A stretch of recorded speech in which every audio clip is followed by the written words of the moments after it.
নমস্কার বন্ধুরা, কেমন আছেন? আশা করছি সবাই সুস্থ আছেন, ভালো আছেন। আমি কাকুলি চলে এলাম আবার একটা নতুন ভিডিও নিয়ে। আজকে আমি নিরামিষ মোচার ঘন্ট রান্না করছি। তো দেখো মোচাগুলো ভালো করে এই যে ভিতরের এই যেগুলো দেখতে পাচ্ছ এই ফুলের মধ্যে এই শক্ত জিনিসটা এটা ফেলে দিতে হবে, আর নোকের মতো যে অংশটা থাকে ওটা ফেলে দিতে হবে।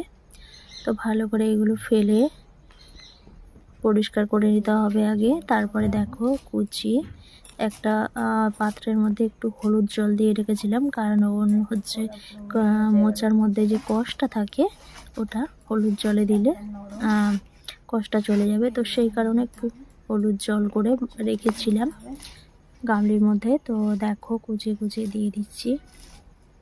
তো এটা ঠিক করো, মোচাটা পুরো কুচিয়ে দিয়ে দিলাম।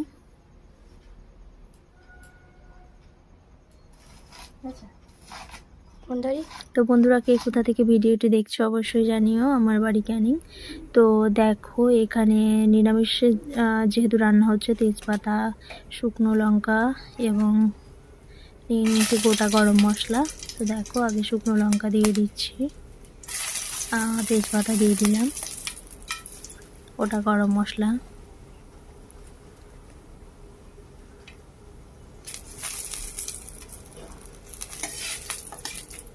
দিয়ে লঙ্কাটা এবং মশলাটা একটু ভেজে নিচ্ছি।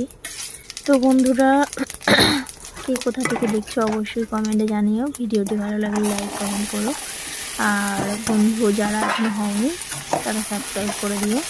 তো দেখো পাঁচফোড়ন, গোটা জিরে দিয়ে এখানে আমি কুচিয়ে রেখেছিলাম আলু বেগুন দিয়ে দিলাম।